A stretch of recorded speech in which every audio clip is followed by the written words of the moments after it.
In the era of space development, mankind has made a real breakthrough. Now the solar system has lost the status of an unknown location. Many terrestrial probes confidently surf its expanses, visiting planets or flying in close proximity to them. Jupiter, our closest giant neighbor, did not go unnoticed either.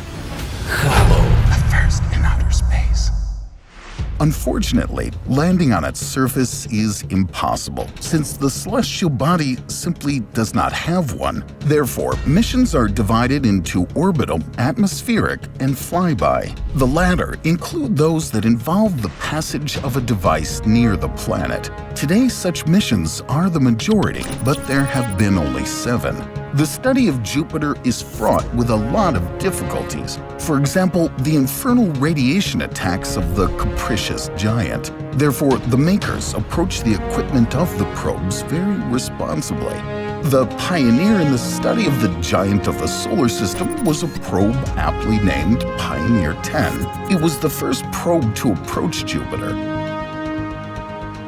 Later, based on the malfunctions that occurred during the operation of the probe, the developers took into account errors in the manufacture of the following devices. What did Pioneer 10 find on Jupiter and in its environs? The probe fully lived up to its name. Pioneer 10, which flew near the planet in 1973, approached the Galilean moons for the first time and took large-scale photographs of these objects. That was impossible some time ago.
The probe partially studied the upper atmosphere of Jupiter and revealed a powerful magnetic and radiation belt of the planet. A year later, this work was continued by Pioneer 11, a next-generation device that succeeded in what Earth astronomers had dreamed of for many centuries. Flying at an altitude of 34,000 kilometers above Jupiter's clouds, it photographed the Great Red Spot, which made it possible to examine the monstrous vortex in detail. This is a hurricane that has been blowing on the planet for 350 years. At least scientists have been observing it for this long. The storm is gradually decreasing in size, but 2 to 3 planets like Earth, or 7 to 8 Mercuries, will still fit in this funnel. The wind speed inside the hurricane is 500 kilometers per hour, and the steady red color of this formation is due to the presence of phosphorus in the atmosphere. In addition, Pioneer 11 observed the polar region of the giant and determined the mass of its moon, Callisto.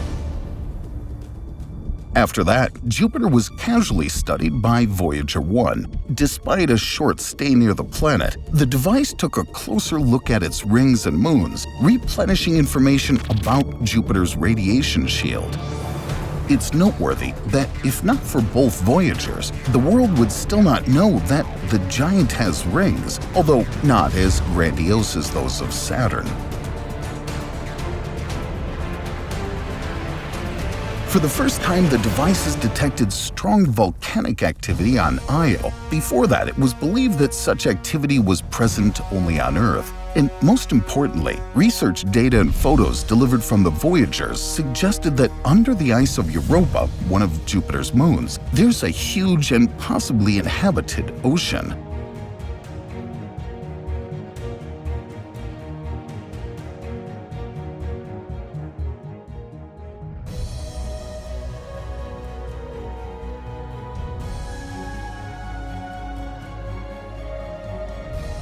In the year 2000, the Cassini probe flew near the gas giant, which distinguished itself by sending more than 26,000 high-quality, detailed photographs of the giant to Earth, thanks to which scientists were able to observe objects up to 60 kilometers in diameter. The most famous was the picture of the pole of Jupiter. Before that, no probe had ever succeeded in such a successful shot.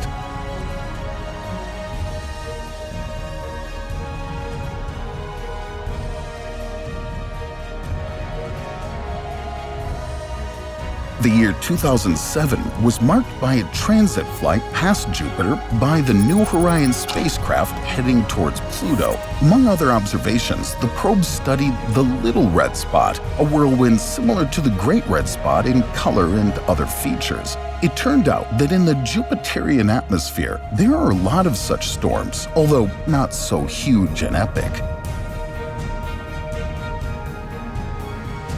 As for orbital missions, so far there have been 2 of them, with the help of the Galileo and Juno probes. The first orbited Jupiter in December 1995 and stayed there for 7 years, after which it descended down to the planet where it was crushed by the giant's atmosphere. The main event that the probe saw was the fall of comet Shoemaker-Levy 9, which happened in 1994.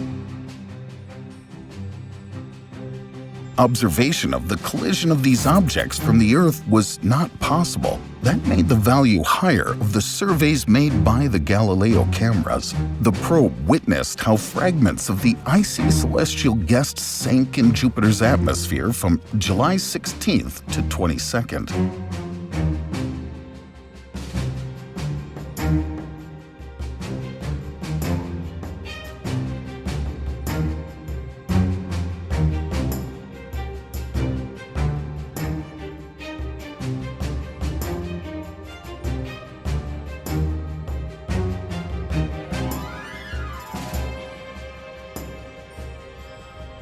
The temperature of the fireball that soared up as a result of the explosion reached 23,726 degrees Celsius. And this despite the fact that in the upper layers of the giant's atmosphere, the temperature doesn't rise above minus 140 degrees Celsius. An explosive plume from impacts of the cometary debris rapidly soared to a height of 3,000 kilometers. This was the first collision of objects observed outside of the Earth.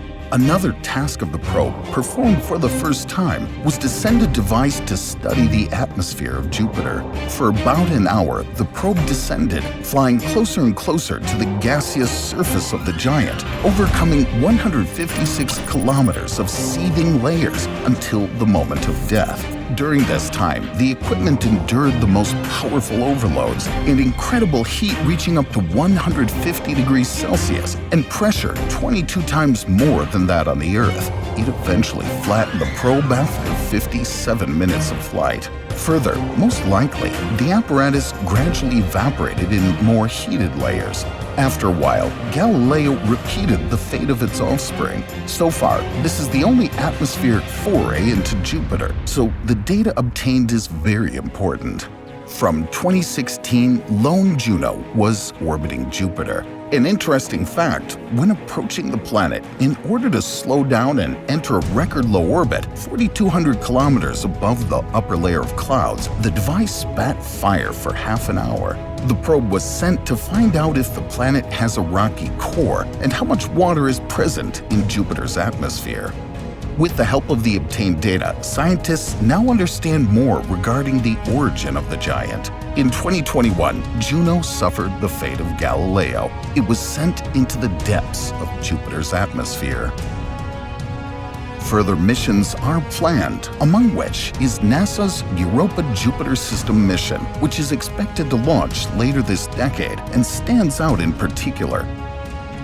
The project considers the possibility of landing on Galilean moons, and in the more distant future, manned ships will fly to Jupiter and visit Callisto, the moon where the giant's deadly radiation is least felt.